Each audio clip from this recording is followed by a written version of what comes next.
আজকে আমাদের স্ক্রুটিনিতে অভিনব ভট্টাচার্যের যে নমিনেশনটা রয়েছে সেটি পাস হতে পারেনি।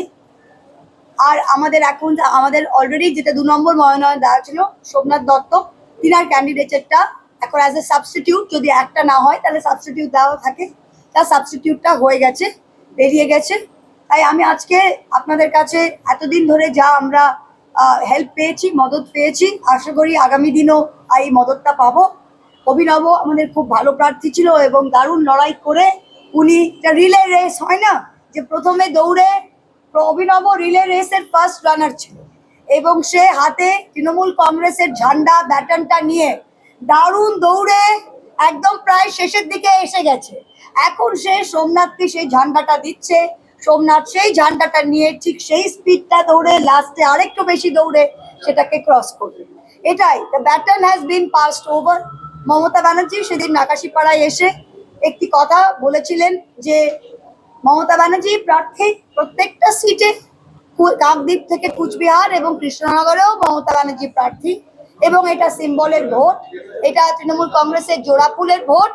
তাই আগামী দিনে যেরকম ভাবে প্রচার হচ্ছে, অভিনব প্রচারে থাকবে। সোমনাথ দত্ত আমাদের ক্যান্ডিডেট, অভিনব প্রচার করবে। আমাদের যেরকম টিম তৃণমূল কংগ্রেসের ভোটটা করছিল ঠিক তেমনি করবে। এবং কাম 4th of May এবার বহুদিন বাদে 2016 পরে 10 বছর পরে তৃণমূল কংগ্রেসের জোড়া ফুল 4 তারিখ মেয়ের কৃষ্ণগড়ে ফুটবে ফুটবে ফুটবে। এইটা আমি আপনাদের কাছে বলে গেলাম। কি কারণে মনোনয়নটা বাতিল হলো? এটা একটা টেকনিক্যাল কারণ ছিল, কারণ উনি ব্যবসায়িক, তো উনি প্লিজ একটু কথা বলবেন না সাহেব।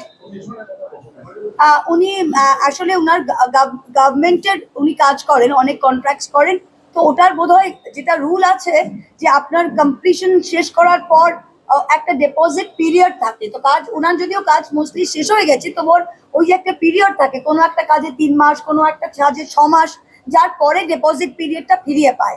তো সেই সবগুলো কাজে সেই ডিপোজিট পিরিয়ডটা বোধহয় শেষ হয়নি কাজ শেষ হওয়ার পর। তো এই টেকনিক্যালিটিতে এটা একটা উনি কিন্তু নিজেই, উনি স্বঘোষিত, কোনোদিন লুকোয়নি, উনি স্বঘোষিত নিজের অ্যাফিডেভিটেই লিখে দিয়েছিল যে আমি এই কাজের সাথে যুক্ত। তো এটাতে কোনো এমন কিনা যে কোনো বিজেপি বিশাল ডিটেকটিভ কাজ করে গোয়েন্দা লাগিয়ে বার করেছে, উনি স্বঘোষিত এটা করেছিলেন, এটা কোনো নেই। আর এটা হতেই পারে, তিনি একজন ব্যবসায়ী। তা আমরা যেটা আমি বললাম, উনি এতদিন দৌড়ে ব্যাটনটা দিচ্ছেন, ও বাকিটা দেখবে।